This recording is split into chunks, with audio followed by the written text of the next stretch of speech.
Welcome back, everyone, to another episode of our Crusader Kings 2 roleplay following the life of King Gankom of Karak Wolfen. We are going to continue our invasions, starting with Trondalog. You are neck. Holy jeez, look at the number of kids you have, buddy. Are they all from the same wife? They are not. None of them are. They are all from totally different wives. One of them doesn't even have a mom. That's kind of weird. So let's declare war on him. Subjugation time. We will raise our troops again, as usual. Let's move them all here. It would be really nice if he was out raiding, but I don't think we're going to get that lucky. And yeah, he's going to escape. He's immediately probably going to go around and start coming in here to raid. Luckily, we're doing good. We have had no real threats. This dude hasn't rebelled, which I'm fully expecting him to do at some point. Is there a faction? No, there is not. So he has not yet started getting ready to rebel. I'm looking for my spy. Good, there's no plots of various kinds. We could... it might be good to go on a hunt sometime. It might be good to, after this... No, we're going to continue with our plan. I was going to say it might be good to, after we conquer Trondalog, to do some raiding. Because then we could also do some other stuff. Like there's a chance we could gain the Viking trade if we go raiding. We could go on a grand hunt. But I think I'm going to continue with my plan to conquer Trondalog, then Numedal. Because I kind of need the troops before I can really afford... Well, congratulations to us! Fate smiles upon me. My wife, Mare, is pregnant. Sorry, honey, we're away at war. Which is kind of suspicious. How did you get pregnant if we're away at war? Although it's very possible you became pregnant in that brief period where we were not at war. She's a year older than us. She wants to become a paragon of virtue. Good luck. That slothful kind of sucks. But anyway, back to our war. We're going to ignore his army for now. Actually, that is going to siege. We're going to send this force as soon as that group of 51 meets up with it. And it, under my leadership, is going to go find and crush his army. Any time now. There we go. So you hike your ass down here. That way we can siege and hopefully crush his army. It's a bit of a double-edged sword, because if we don't crush his army, if we... oh, geez. Sweden has a good number of guys. If we didn't crush his army, then we would get more troops. It may be worth it to... this is going to be quicker. I'd rather do it quicker and move on to getting Numedal and then raid him than let him get more troops. Because he'll get more troops... Oh, wow.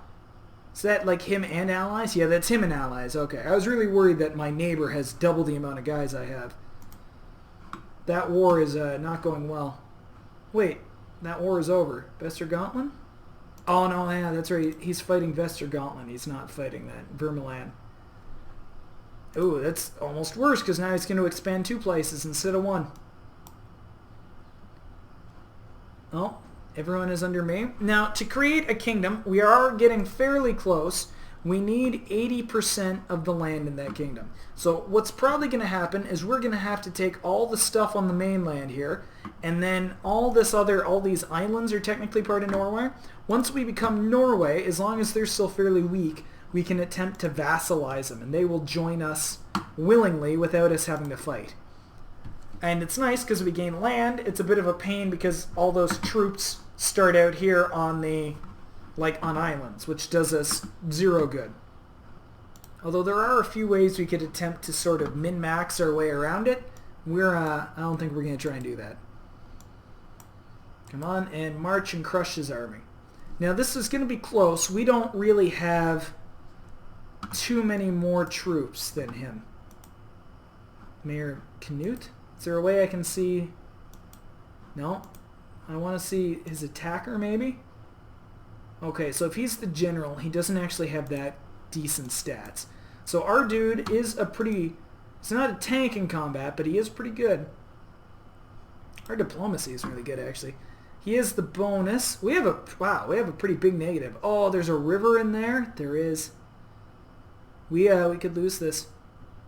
Rivers and mountains are a big deal, and we're fighting through both. Oh, okay, that was the siege. Never mind. I think we're going to win. Okay, and we didn't lose too many troops. We do have to be careful. We can't afford to lose that many. And unfortunately, a daughter was born. We are going to call her Zelda. Kind of wanted a son, but you know, that's pretty good too. Oh, and we can boost our technology. So let's pause. Lower our armies. What can we... Okay, we can create another Duke level title. We don't want to do that because if we die, our titles will get split up. Let's wait for now. Also, we don't have money. So let's immediately declare war on Numedal. Yeah, I'm coming for you. Subjugation in Norway. And this one will be nice because it will get us 2 or 3 provinces. My liege, since I arrived in Vestfold, there has never been a shortage of soldiers reinforcing the troops stationed there.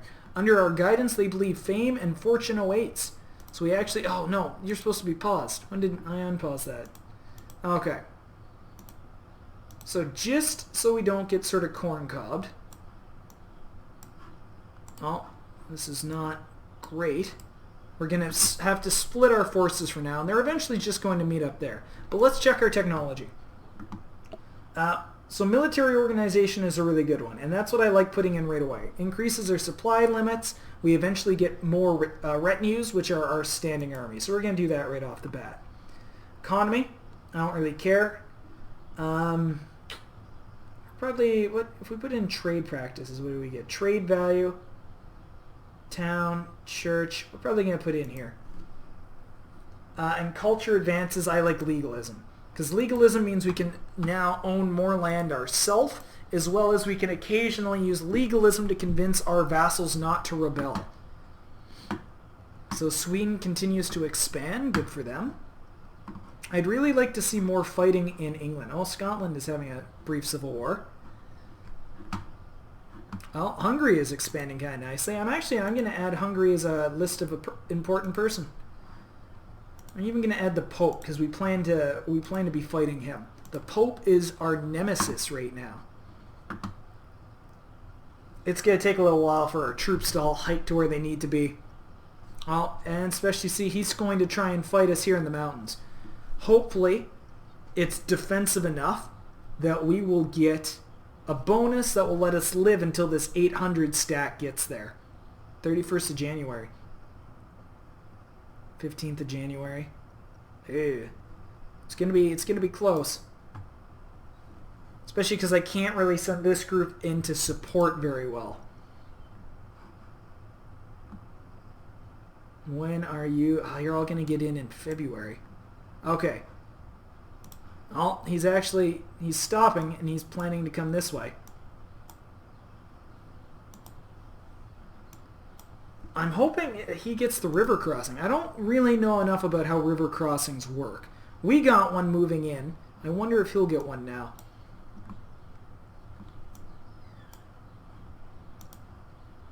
Oh, geez. At age 46, King Halfdan of Jorvik died of consumption. It's no good. I hope his son is up to the task. He has bad stats. That doesn't bode well for Norse England. Okay, let's immediately move this group in. And the other dude, Ivar's son, is going up to conquer. Oh, come on, good, he does have the negatives.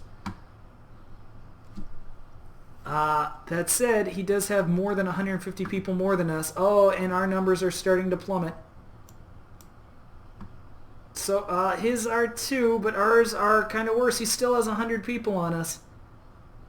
Oh, this is going to be real close. Oh, wow, that was real close.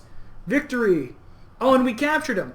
Hakon of Numedal was captured in battle and is now my prisoner. Perfect. Your experience in matters of war has increased, and there are many things you'll do differently in future battles. What will you focus on? Never surrender, we gain the trait unyielding. Experiment with tactics, we get unpredictable leader. Or study organization. We're going with organization because that means we can travel faster. And because we captured him, we are automatically, if I could click on the damn thing, we automatically get to 100% in the war. We can force him to surrender. He has now joined us. And we are going to lower our forces. And what's our good plan? We're going to wait and let them hike back. We'll give it some time. We want our levies to increase. We're doing pretty good. Look at the font size in Crusader Kings 2. It's all about the font size. And once they get back down there, we are going to start raiding. We're doing pretty good. Our guy is a pretty good tactician, a pretty good fighter. It'll be even better once we get Viking, which we can get by going out and raiding people, which is what we're going to be doing. Can we hire more retinue? Retinue, having a standing army is always really good. It's going to cost us money. But we got like 700 guys worth. 600 guys worth. It's not bad. It's not sort of amazing. Let's start marshalling all our people. Let's get them all down here. Now for our boats, we're in fact only going to hire our raise vassal fleets, raise county fleets. There we go. See how many boats that gets us.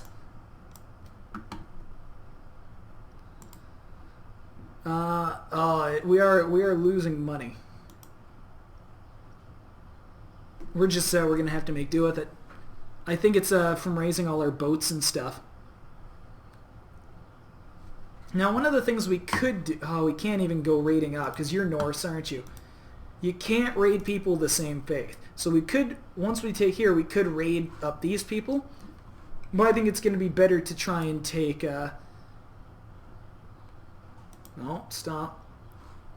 I think it's better to go raid the Pope. I think we're going to get more money doing that. These boats are coming, right? Oh, this is somebody else. That's Jorvik. Oh, is Jorvik at war with Mercia again? Oh no, he's attacking Mercia. Defending against Gillen prepared invasion of England. That a boy. Oh, and he's going to win, too. He's just, like, crunching it. That's a lot of people against him. Duchy of Trondheim. Okay, so we want to merge this. We are going to lose some money for a little while. You know what? This, we're going to raid here. You go off. This group can actually stand down. Because one of the things... Oh, can we go on a great hunt while we're doing this? Go on a grand hunt. Gold. I need to wait till September. It will take some gold, but I think that'll be worth it. Because that's another thing that can increase people liking us. Okay, I'm kind of pausing a little bit here. And King... Oh, no, I forgot. I did set it to raider, didn't I? I did. King Gankom leaves on his first raiding expedition to bring the fight to the papacy.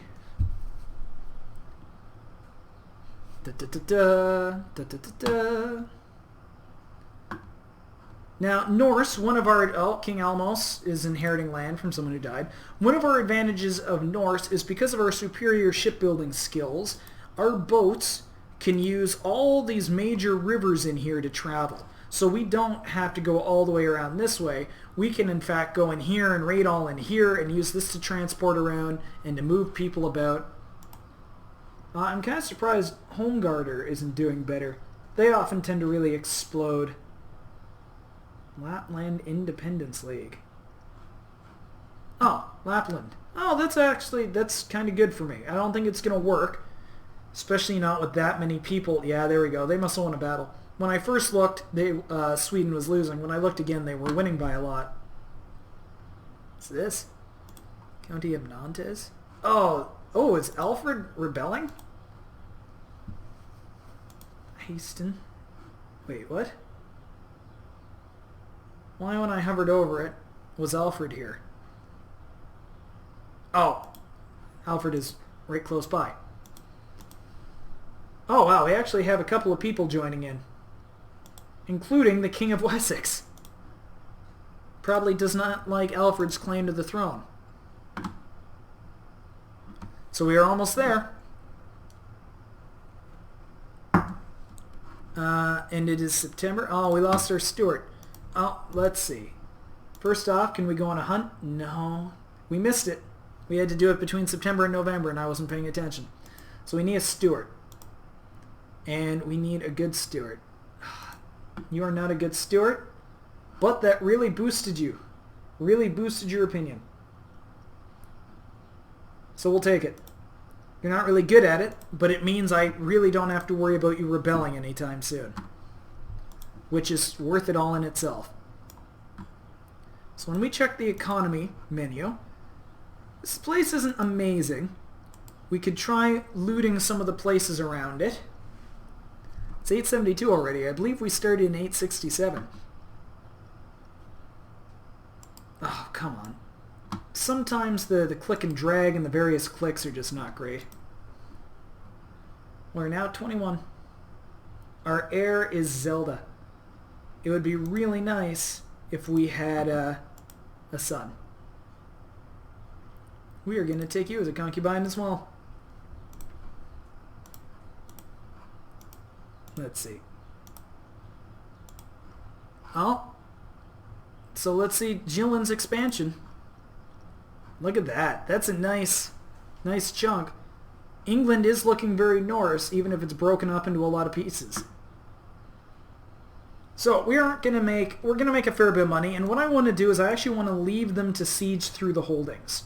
It's going to take a long time, but we should get a ton of money, and more importantly, we should get some captives.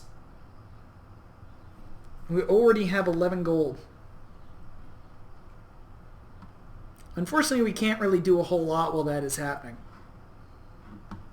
We could sort of move about our raiding more, but there actually, well, Hungary is having a Catholic revolt. There actually isn't really a lot of really good places to raid. That could be raided, but it's sort of in the middle of a fairly large empire, which would not bode well for us. There's no money to be made in Wessex. We could go down here, but they seem to be doing good. We could fight down here in Africa, but I'm worried that their armies are going to be bigger than ours. We can't afford to lose troops. This place actually could be really good. See? 48.9. 33. We might raid that on the way back. There could be some good cash there. And because it's like a piece of the Byzantine all the way up there, look, they can't come support it. That's what I'm trying to say. Khazaria has expanded. That doesn't usually happen. Cumania is doing really badly. Normally they explode everywhere. Hungary's doing okay. They aren't really doing fantastic. No, I've seen them get a lot bigger a lot quicker. We are almost through that siege. Okay, and actually we're going to call the episode here while this is happening. Tune in with us next time for some more Crusader Kings 2 Roleplay Edition. Have fun, guys.